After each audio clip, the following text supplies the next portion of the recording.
Get set for another refreshing look at Major League Baseball. Style and grace.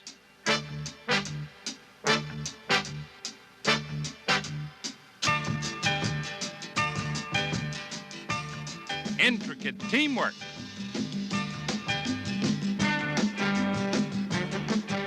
Head-to-head competition.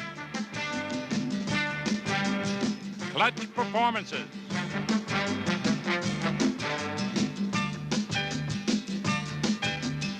Sparkling defense. Rookies with power.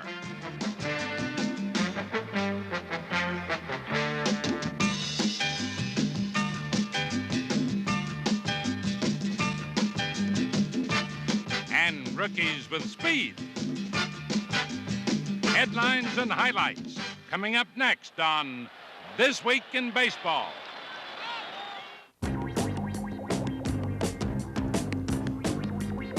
In the American League West, a tight four-team race has been blasted wide open by the Kansas City Royals. They just haven't been letting anything get by them.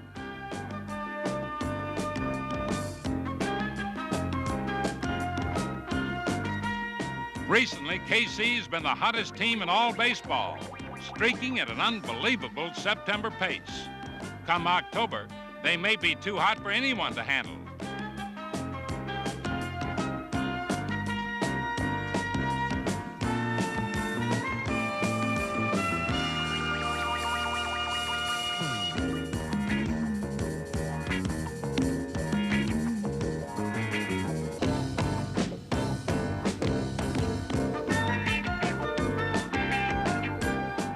What can you say about a team that wins 12 in a row and 23 of 26 ball games?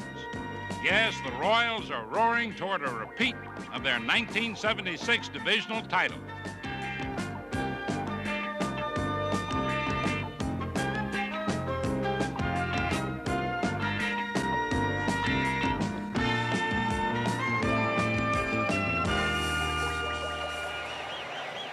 Meanwhile, the Boston Red Sox are in a sizzling three-way struggle to represent the American League East in the October Championship Series.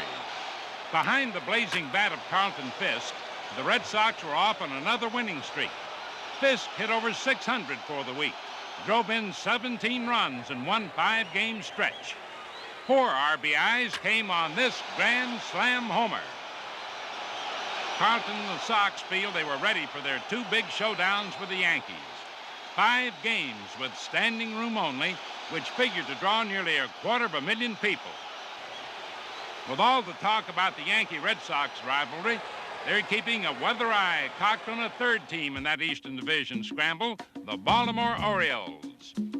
Just ask manager Earl Weaver. He'll remind you that his Orioles have won their division 5 of the last 8 years. One reason has always been Jim Palmer, who in this year's stretch run is looking very much like the Oriole ace of old. He started fast this year, slowed down after the All-Star game, but now he's back in the groove.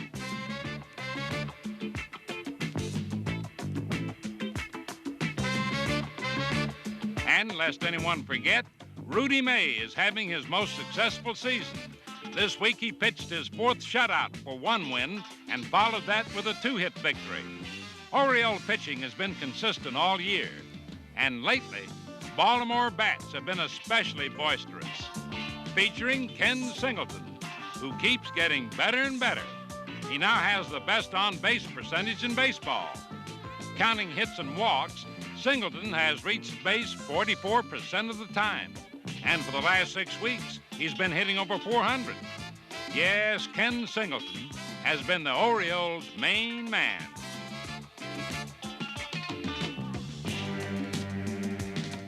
And there are others also doing what it takes to win, like switch-hitting Eddie Murray. Watch him now. Here's the pitch. He connects, and there it goes. One of Murray's 21 home runs. Surprisingly, during September, the Orioles have been scoring runs at a pace equal to the Red Sox and Yankees. Third baseman Doug DeCinces has been accounting for his share of those runs. Here he rips one to center and sends two more Orioles homeward bound. Baltimore just seems to share heroics from day to day. There's no telling which one of Weaver's birds will get the worm next.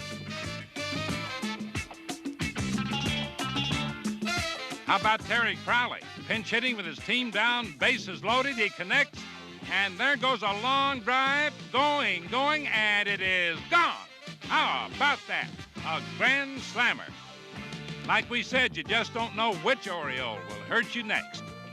Yes, while the Yankees and Red Sox fight it out, the Birds look forward to 6 games with Boston and a good shot at grabbing their 6th divisional title in the last 9 years. The way things are going, chances are slim that anyone will knock the Philadelphia Phillies off the top perch in the National League East. They just go right on gunning down the opposition. Greg Luzinski, the Bull, keeps leading the Philadelphia pennant charge. Just watch him muscle this one right out of here. Ole! The Bull is headed for his best home run and RBI season ever. And like his team, is gaining momentum for some big dates in October.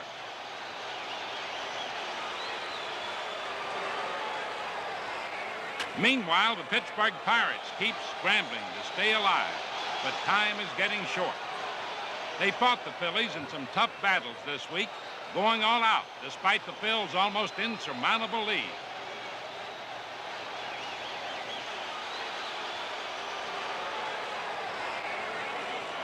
The Bucks are still scrapping.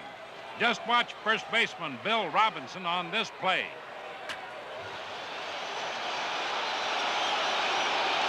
Man alive. And on this play, keep an eye on second baseman Phil Garner.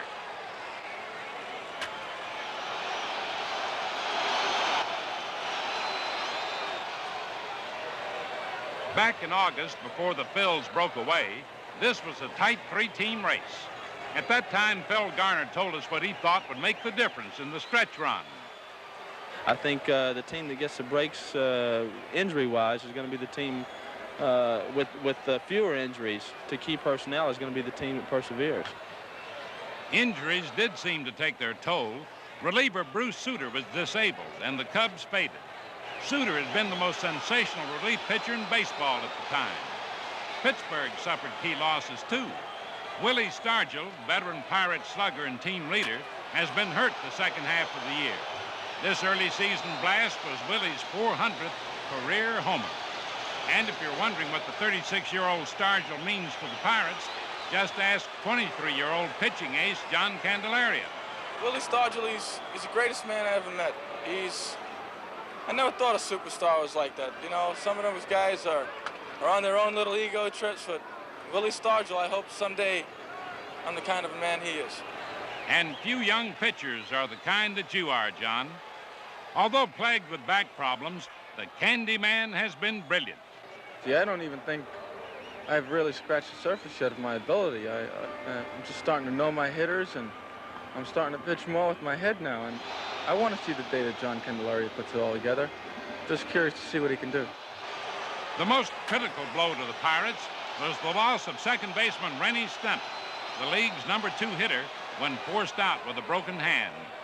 The Bucks brought up rookie Dale Berra to play third base, and they moved Phil Garner to second. The son of the great Yogi Berra got a taste of big league glory with this game-winning base hit against the Phillies. But all the same, it may have come too late in the pennant race. Incidentally, Berra happens to be one fine sapling in a field of talented rookies that have sprung up this year. Let's take a look at some of the new faces. Here's Atlanta's Barry Bonnell, who often seems to play center field with the aid of wings. Just watch him reach for the stars on this play. Will Bonnell grab National League Rookie of the Year honors? Well, he's a contender. He can play both the infield and outfield, and he's hitting close to 300. Here he brings home Pat Rocket, another highly touted Braves rookie.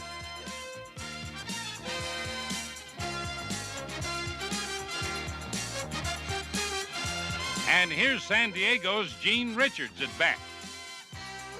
He shows power. It's over the fence.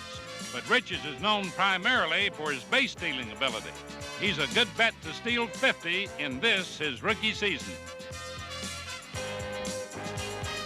New York's Steve Henderson is another rookie who has to be watched closely on the bases. Just take a look. Yes, Henderson will really hurt you on the bases. Not only that, he'll hurt you at the plate. Since joining the Mets in the Tom Seaver trade, he's been the club's biggest bat. He's hitting over 300, shows both good power and the ability to hit in the clutch. Right now, the Mets are basing their future on Steve Henderson. Warren Cromartie is one of two exciting rookie outfielders for the Expos. The Montreal left fielder's been a tough out all season and is among the league leaders in doubles. Center fielder Andre Dawson can do everything: field, run, hit. All in all, the choice for Rookie of the Year in the National League won't be easy.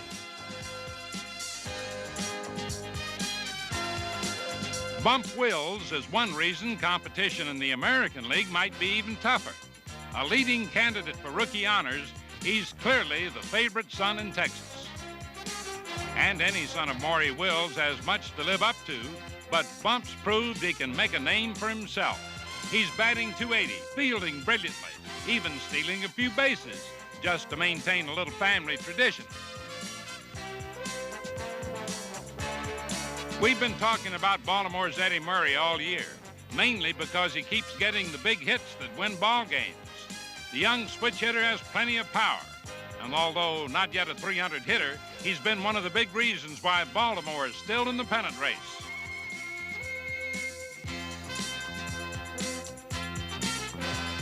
Rookie Bob Baylor is the keystone of future pennant hopes in Toronto. His consistent .320 average is one of the league's best, proving that the Blue Jays were really on the ball when they made him their first pick in the expansion draft. Rupert Jones was Seattle's first pick, and he's put on quite a show in his rookie season. He combines speed and power. Already 23 homers and counting. This drive shows you his power. It's off the center field wall. Now watch Rupert turn on the speed to pick up another homer. And this one is an inside the Parker.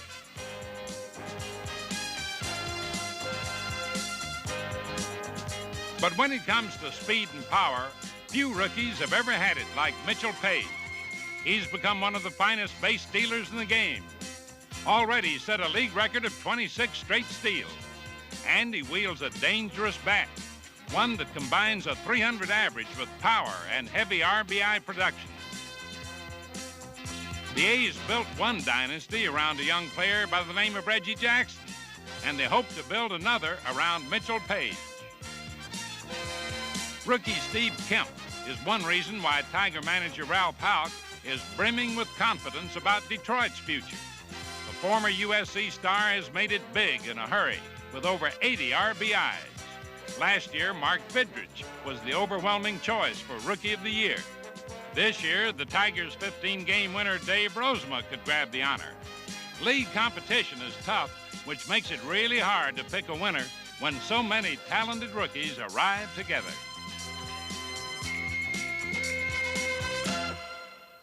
And now let's cool it down and check out some scenes seen around the major leagues this week. First off, dig these wild birds hanging out in the Baltimore bullpen. Rock and roll is here to stay. Rick Dempsey, ladies and gentlemen, on lead back.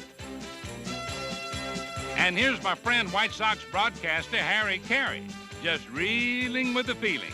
Holy cow. It's happening on the ball field, too. Fred Lynn and Bernie Carbo do the Boston Bump. Now, this dance is really out of step. Call it a precision collision. Base runner to fielder to umpire. What a combination shot. Baseball's a rough and tumble business. The catcher has him hung up. But wait a minute, who's hung up? Maybe the third baseman. He took the throw, but nobody's there. Coming down to earth, Yankee slugger Cliff Johnson hits the deck for a strike one count. Don't worry about it, baby. You got 2 more rounds. Those Bronx Bombers are famous for swinging from their heels. Of course, you can't always get it all together. Just watch this. A super swing from Lou Piniella, a mighty nice fella. Hey, Lou, if you don't mind, we just have to see that one more time.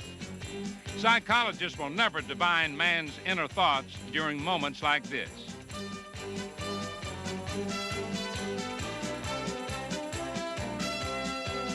Here's some quick thinking.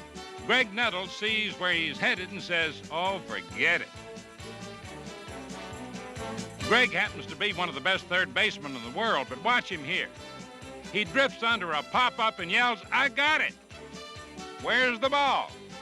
Not even the camera is sure, but there it is, just a routine pop to the shortstop. Chicago's Jim Spencer is also not answering any questions. Let's take a look at what he'd rather forget. An infield pop-up. Who's going to take it? No one volunteers, so Spencer tries. Watch him. And it pops out. And the catcher tries to grab it with his mask. Unfortunately, there's no masking an error like that. In another case, Minnesota's Dan Ford can't figure out what he did wrong. He doesn't know it, but he's out. Just watch the play coming up.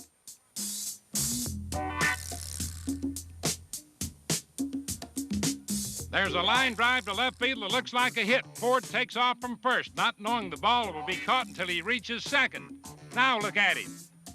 He fails to retouch second on his way back to first. Rules are rules. When you go back, you have to re-tag every base you touched. And there's Rod Carew explaining the facts of life to his younger teammate. How about that?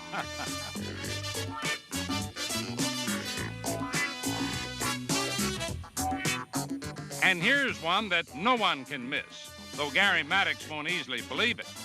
Generous offerings from the Pittsburgh Pirates.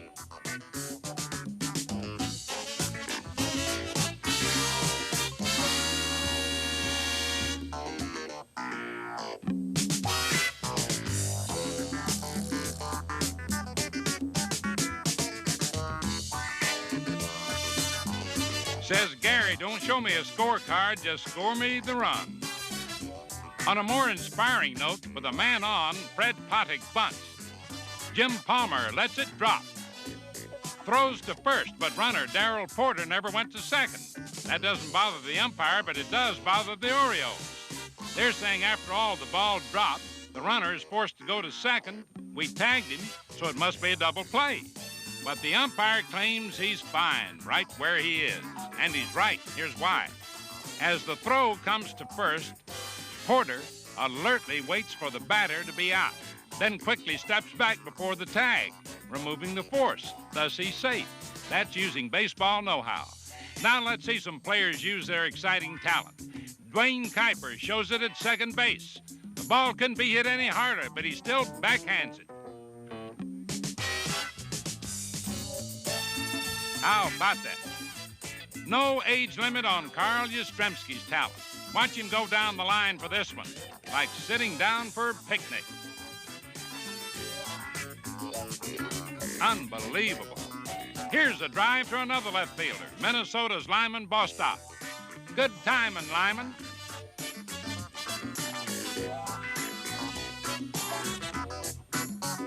But number one this week on the defensive charts is California's Don Baylor. Take a look. Wow! That one deserves a big round of applause.